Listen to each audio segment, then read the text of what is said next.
Y en esta mañana, hermanos, en los pocos minutos que nos quedan, nada más quiero dar un panorama general de cómo la iglesia apostólica del primer siglo estaba en un avivamiento continuo y permanente.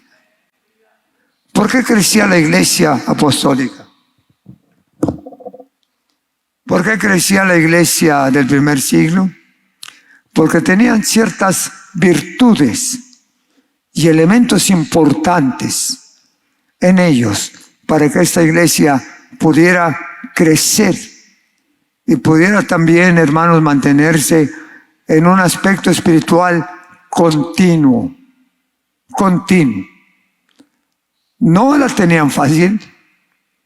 La iglesia apostólica del primer siglo no estaba en un lecho de flores o con todo a su favor para que todo el mundo se arrepintiera. No.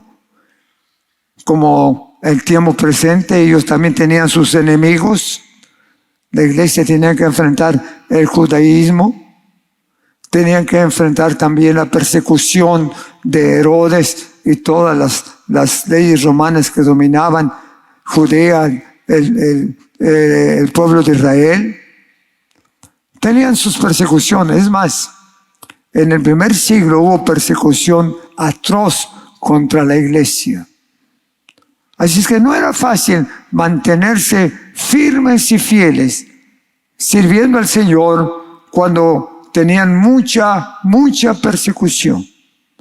Entonces, ¿qué hacían ellos para mantenerse calientitos, animados, fieles, firmes en el Señor?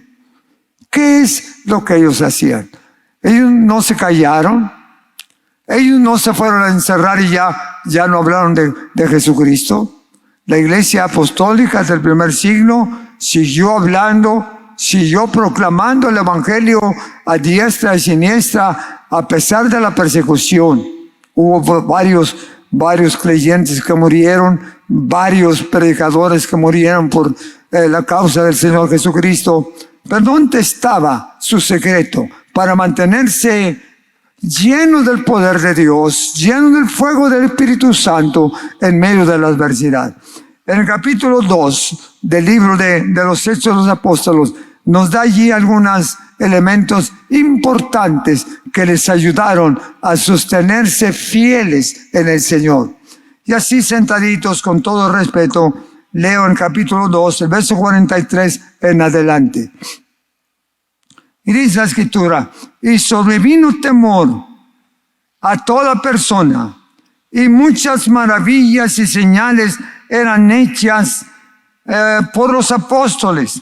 Y todos los que habían creído estaban juntos y tenían en común todas las cosas.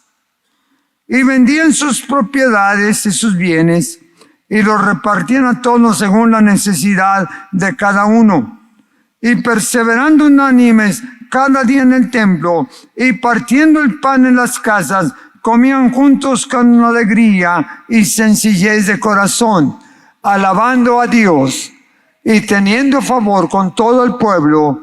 Y el Señor añadía cada día a la iglesia los que habían de ser salvos.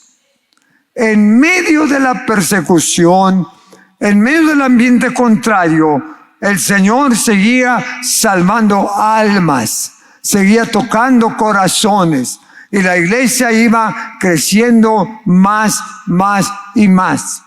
En el primer discurso de Pedro hubo una cosecha de almas tremendo. Dice la Escritura que más de 3,000 se convirtieron al Señor en el primer discurso de Pedro.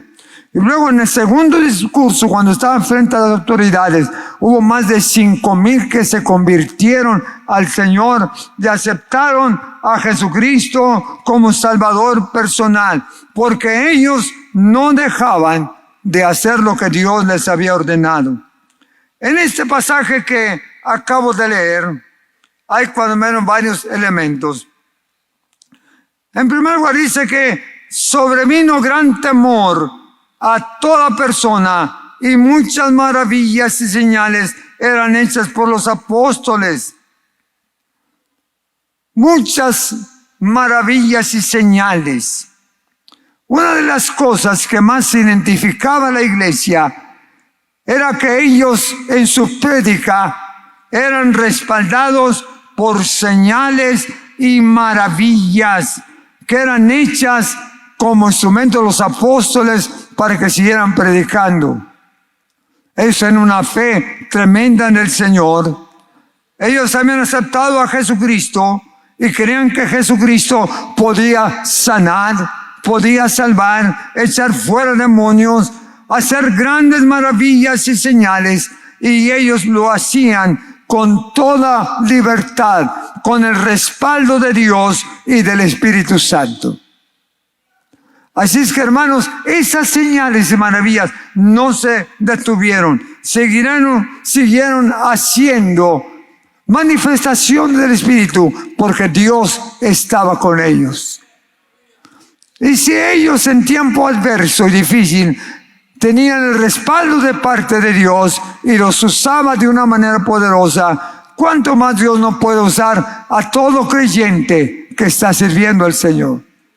A todo creyente puede usarlo, cada cristiano, porque no eran nada más los apóstoles, sino que la iglesia tenía el respaldo de Dios. El capítulo 4 del libro de los Hechos, el verso 29 dice: y ahora, Señor, mira sus amenazas y conceda a tus siervos que con todo denuedo hablen tu palabra.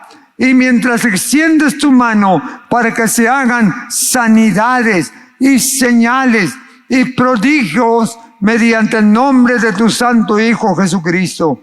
Y cuando hubieron orado, el lugar en que estaban congregados tembló, y todos fueron llenos del Espíritu Santo y hablaban con denuedo la palabra de Dios. No se callaron a pesar de la persecución. ¿Quién les ayudaba? El Espíritu Santo. Y fueron llenos del Espíritu Santo, dice la Escritura, y hablaban con denuedo, con valentía, con entrega la palabra del Señor. Qué importante es la llenura del Espíritu para ser testigos del Señor en las buenas y en las malas. Que nadie nos calle, que nadie nos detenga, que nosotros levantemos en alto el nombre de Jesucristo y que podamos dar testimonio de que Jesucristo es el mismo de ayer, de hoy y de todos los siglos. Nadie nos va a callar. La obra del Señor va a seguir adelante, a pesar de todas las adversidades y cambios que pudiera haber en algunas leyes relacionadas con la fe. Necesitamos siempre la llenura del Espíritu que nos da fuerza, empuje y unción para abrir la boca y hablar de Jesucristo. La iglesia no las tenía a favor todos. La iglesia del primer siglo tenía grandes problemas de persecución. Aun sin embargo, ellos no se callaron. Hablaron con denuedo la palabra del Señor. Otra cosa importante también, hermanos, nos narra la Escritura relacionada, hermanos, con la vida de los primeros cristianos. En el capítulo 1 del libro de los Hechos, el versículo 14 dice: y todos perseveraban unánimes, ¿qué dice? En oración y ruego con las mujeres y con María, la madre de Jesús, y con sus hermanos. ¿Qué estaban haciendo los hermanos de la iglesia?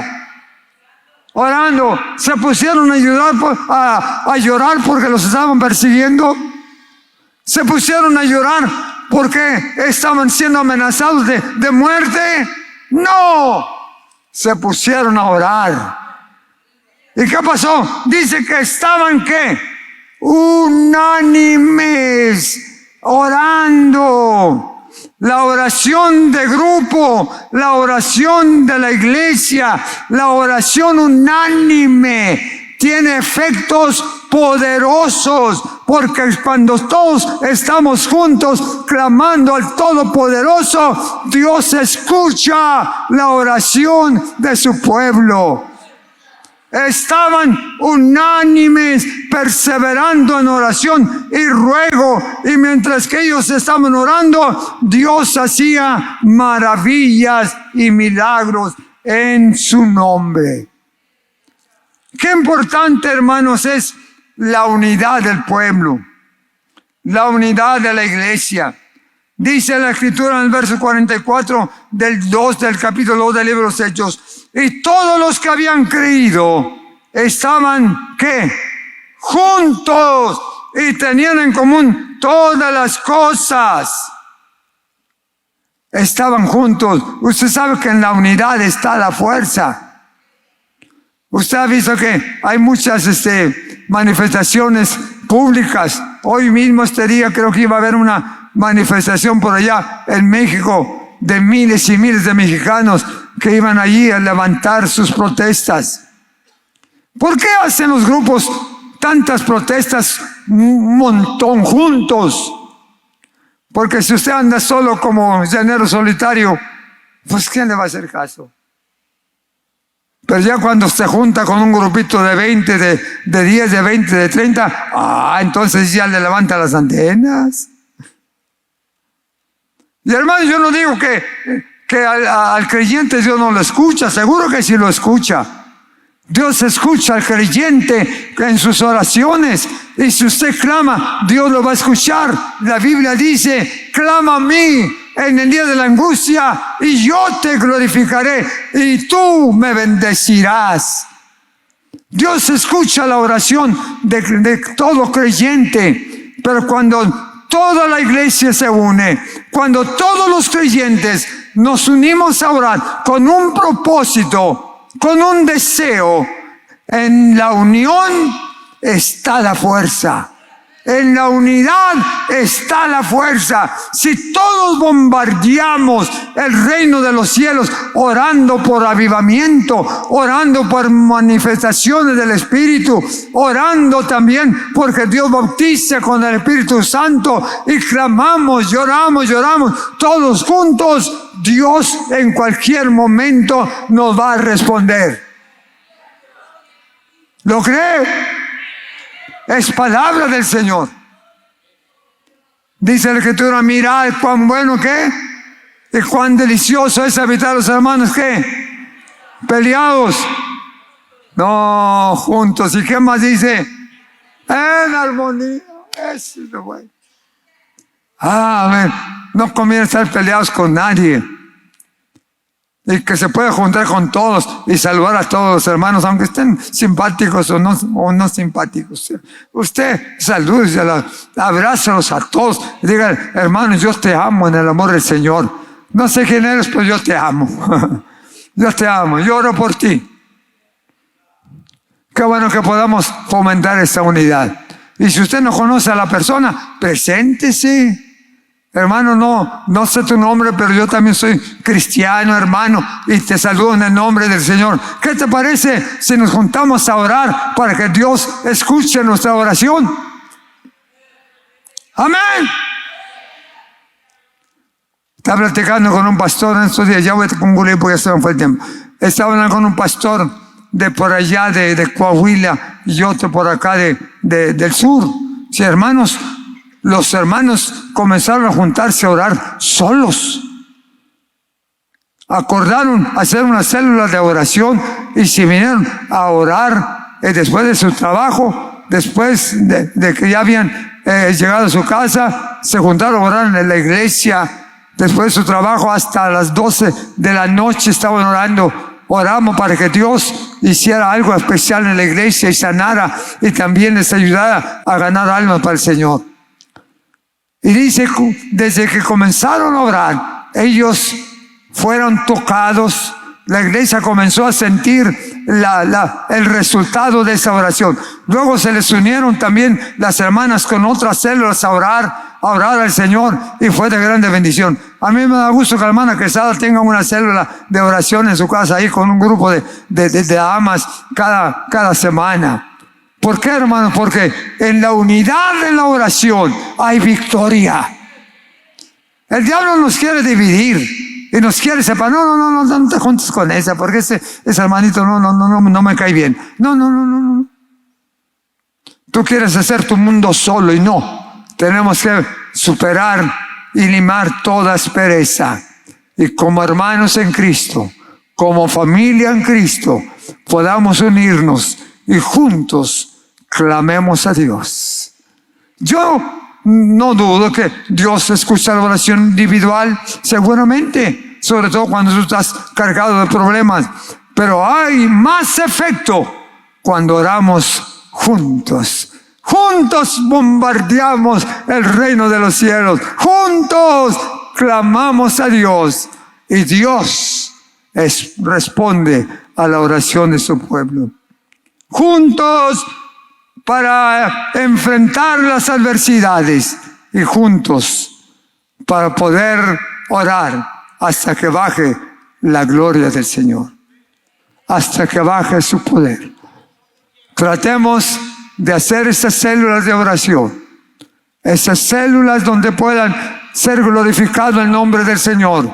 Júntese un hermano, dos hermanos, 3, 4. Júntense, hermanas, júntense a orar y a leer la Escritura para que Dios nos escuche. De pie, por favor.